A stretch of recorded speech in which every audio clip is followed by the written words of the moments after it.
everybody, welcome to the shop and welcome to this hopefully very quick YouTube live announcement video.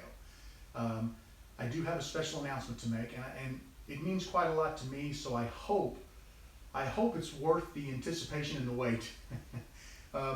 Just a second, I think we're having a little bit of camera difficulties. Everything going okay? Yeah. All right, I've got my daughter here today. If you guys have any questions, please feel free to put them in the chat and I'll be glad to go ahead and get them answered for you.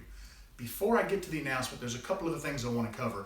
I did not have a video yesterday, and that was because I was not feeling well the last few days. I feel great today. I just was a little bit under the weather. It was nothing major. But today I'm feeling great. I'm back out in the shop. I also want to talk a little bit about my Harbor Freight lathe.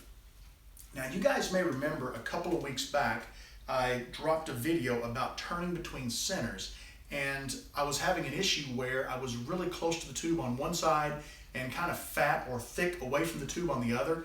And I asked you guys what you thought, and I got a ton of fantastic ideas and suggestions of things I could try to help determine what the issue with the lathe was. I decided not to try those. I've got them all printed out. I was going to work on them, but I decided not to try them until after my craft show because I was getting ready for a show, which was last weekend, and for an update on that real quick, it went fantastic. This was probably the best year I've had in the last 3 to 4 years. So really happy with how the craft show went. Enough about that. That's another story. While I was turning for the craft show, I have a bunch of pins that I did not turn there back on my shop cart, pins and seam rippers. And the reason why is I left the turn between centers alone and I went back to my standard mandrel. And I know you're not going to be able to see this really well in the video, but this is a laser inlaid music blank. It's just like the one I turned in a video a couple of months back. And I'm turning it, it was going great, nice and smooth, and all of a sudden the tube shows up on the bottom end. I pull it off the mandrel, it's fat on the other side. I've started to see this issue when turning on the mandrel. So I went back and looked at the last few pins that I had turned, and while they were a nice fit in the kit, I noticed just a fingernail on the backside where it was behind the pin component. So I know there's something seriously wrong with the lathe. I stopped turning pins, I stopped turning seam rippers, and I decided to turn something else. I needed some more stuff for the show, so I went to bottle stoppers. This is just a simple bottle stopper jig that I bought from Penn State. And I know a lot of you asked if I would be doing a bottle stopper video, and I'm going to do one for you very soon. I've had a chance to practice, so it might actually be a pretty decent video.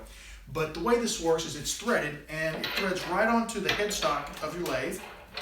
You take a block of wood, drill a hole in it, tap it, and thread it onto the other end of this bottle stopper mandrel. As I turned, I got ready to finish, I noticed that I was even with the mandrel on one side and below the mandrel on the other side. And then I noticed something else. And this is a phenomenon that I'd been seeing for a while, but I hadn't really thought much about it. You've got the threaded part that the bottle stopper is attached to. You've got the bottom part here that attaches to the headstock, and you've got this little cylinder here in the middle. It should be perfectly parallel. It's curved in on the outside of the mandrel, and what that means is I'm hitting that with my tool and I'm cutting into that mandrel, and that's part of the problem. I had noticed this on some of my bushings, but I hadn't really put it together until all this kind of starts coming together. Because with this, when I turn with this, I'll bring the tailstock up, I'll true the bottle stopper blank up, the tailstock goes off the lathe. I've just simply got my tool rest up here, and I'm turning to shape my bottle stopper. This thing should be perfectly round. I don't have to worry about this forcing it out around or this being loose. It's out of the picture. The rails should not affect the turning.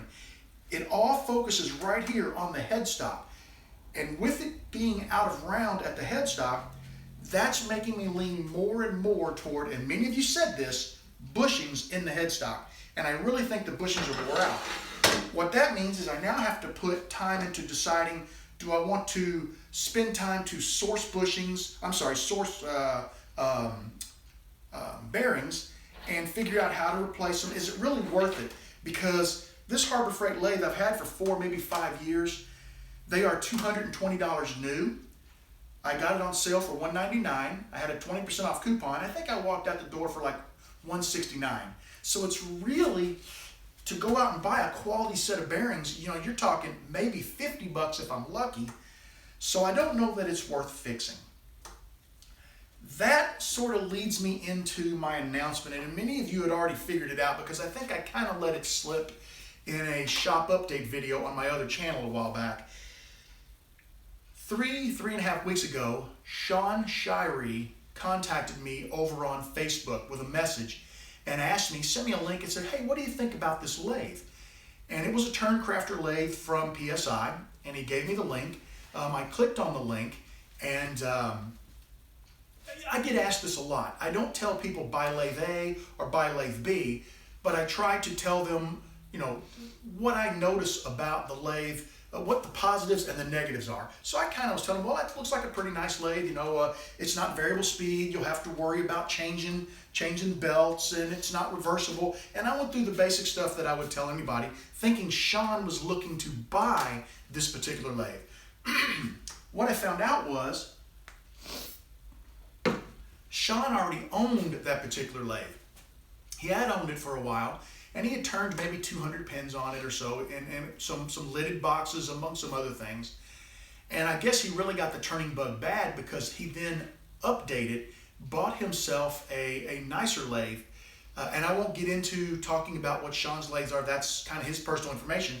But his old Turncrafter lathe was sitting in his shop gathering dust. And he said to me, I'd like to send that to you. At that point, you know, what do you say? I mean, how do you say thank you to somebody who does that? I mean, I was at a loss for words. I didn't know what to say, and you know me, I talk a lot. For me to be at a loss for words is a very unusual thing. But the generosity of people it just blows me away sometimes. And I still don't know how to say thank you to Sean. Part of the deal was I'm going to make him something, and I have something in mind that I'm going to make for him and send to him, and that's going to be coming here in the future. I don't know if I'll film it or not. I'll decide on that later, but I do have something I want to make for him. So with that being said, what I would like to do is get this lathe off the bench. We'll flip the camera around. I've got the new lathe sitting in a box on my table saw. We're going to unbox that, get it back over here, get it set up on the table today. Now, while I'm removing this from the table, I'll ask my daughter, do we have any questions? Not really, but we do have a few highs. Okay, well, hello everybody. I'm glad you joined me today. Greg says, awesome videos. Thank you. I appreciate that, Greg. Thank you very much. I hope to keep making awesome videos, and now that I've got a lathe that will properly align, I should have some pretty cool stuff for you guys. Wes Wood says, how cool is that? I know, Wes. I mean, how do you thank somebody when they do something like that for you? I mean, it's a bit overwhelming. You know, your mind just can't wrap around it. You know what I mean? Rusty is watching from Texas. Hey, hello, Texas. Pin Blank Manufacturer is watching from Germany. Hey, Pin Blank Manufacturer. Now, that's a guy that I really enjoy talking to. I've got one of your blanks. It's on the table. I was supposed to turn it, but I did not because with the lathe getting screwed up, I didn't want to take a chance of blowing that blank. That's the cracked one that I've got over there. So that's going to be coming pretty soon. We got people from Denmark, Arizona, wow, Denver, UK, South America. Wow, thank you everybody. I Seattle. appreciate you tuning in. Let's get this camera turned around. We'll go to the other side of the shop and we'll start unboxing. And if we have any questions, I'll be glad to answer them. Grayson can yell them out to me. If you wouldn't mind, Grayson, flip that camera around for me.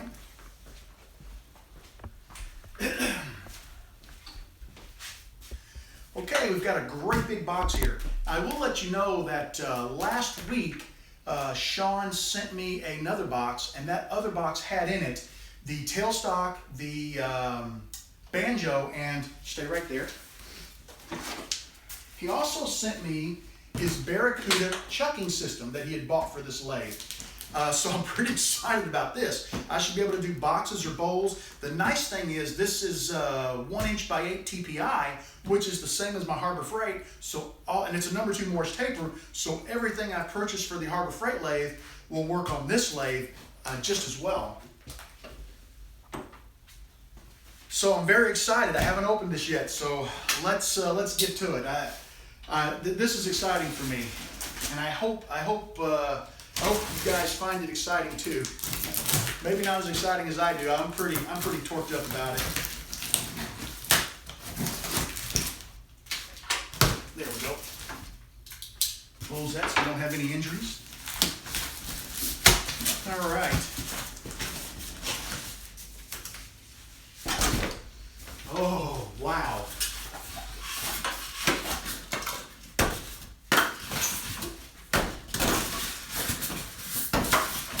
I feel like a kid at Christmas. Here's a little package here that he warned me about. There's some items in here, some bolts. I need to lay this aside and hang on to those. And let's see. We've got a light on the lathe, spare belts. Is there anything else in here I need to be careful of? Yep. Except we got some guards, some plastic guards for the belt. Okay, I think I'm at a point where I can get it out of the box. Whoops. A couple other odds and ends here. I'm not sure what that is yet. Oh, that's an indexer. Is that an indexer? Oh, wow. That's going to be cool. All right, let me see if I can slide this thing out of the box. I'm up kind of high with the table saw, so let's do a little trick here. Let's see if I can just grab a hold of this.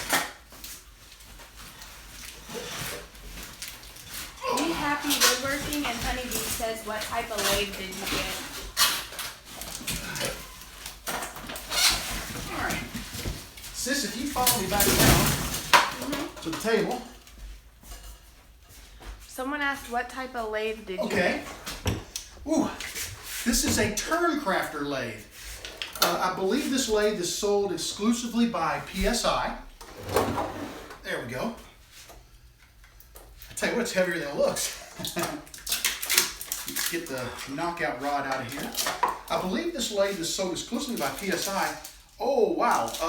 I didn't know this. This thing is variable speed. That's going to be cool. I haven't had that. That's going to be awesome. I need to do a little reading up on this thing, and I plan to do that later today to learn how to use it. But I am so psyched. I cannot wait to start turning with this lathe. Whew. Yeah, that was, let me grab the other parts. I'm excited. Sorry. You have a few people saying, good job on Woodturners Anonymous.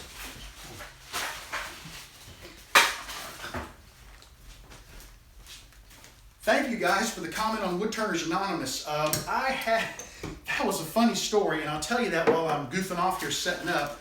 Woodturners Anonymous, for those of you who don't know, is a podcast hosted by Jason Roush, Brian Worthland, and Carl Jacobson.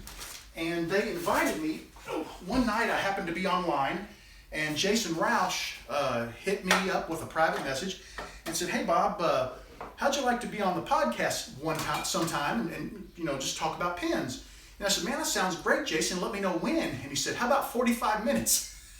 So I was like, "Dude, I don't have a mic. I don't have anything." So we were putting things together. I got the iPad out and I got my little earbud microphone and set it all up, and that came together really fast. But it was a blast. I had a great time doing it, and I would do it again in a heartbeat. I enjoyed, quite honestly, I wouldn't mind being on a few other podcasts. It's enjoyable just talking to people and answering questions, and I had a great time with it. Let's get the indexer put in here. This thing has way more features than my Harbor Freight does. Richard says, do you think the Harbor Freight lathe failed over time, or was it flawed from the beginning? Richard, I would have to say the Harbor Freight lathe failed over time. I probably turned anywhere from 2,500 to 3,000 pins on that lathe. I've had it for probably 5 years. I turned a small bowl on it. I've turned bottle stoppers, Christmas ornaments. I've turned a lot of things on that lathe, and all in all, it was a good lathe. I just think it was a time failure, because until recently, I hadn't noticed any of this. So I'm going to go with time. From the beginning, I think it was a decent, for the money, it was decent. I bought that lathe in a hurry. I was getting ready for a craft show about 5 years ago, and I had an old Ryobi lathe, and as a matter of fact, it's still leaning against the wall here. And it was variable speed. The potentiometer went out in it. I didn't have time. I mean, I was crunched. I was down to the last week and a half, had to have a lathe, so I went to Harbor Freight. They just happened, believe it or not, earlier that day I had gotten a flyer, said it was on sale, the lathe, for $199. I didn't pay any attention to it.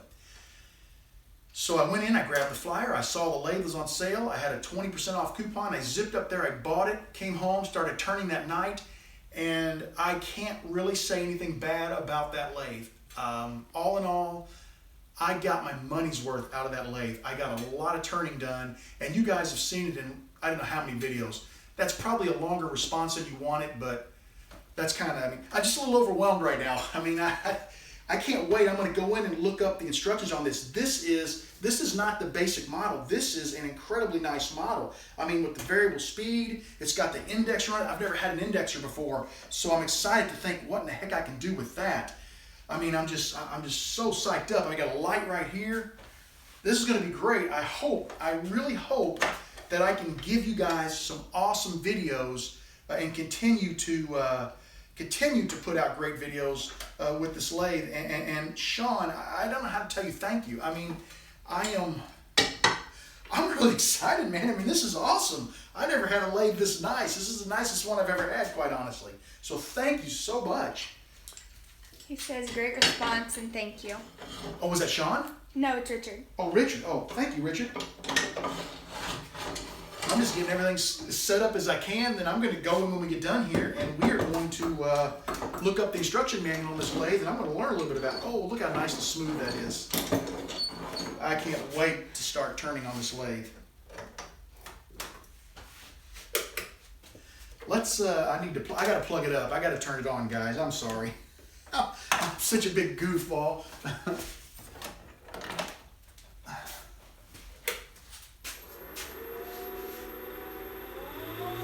Check it out. 1,300, 1,500. Let's back it down. How slow will it go? On this particular setting, I'm down around 920 RPMs. But I've got the belt settings here so I can adjust that and take it even slower for sanding. This is going to be sweet. I can't wait to turn on this lathe.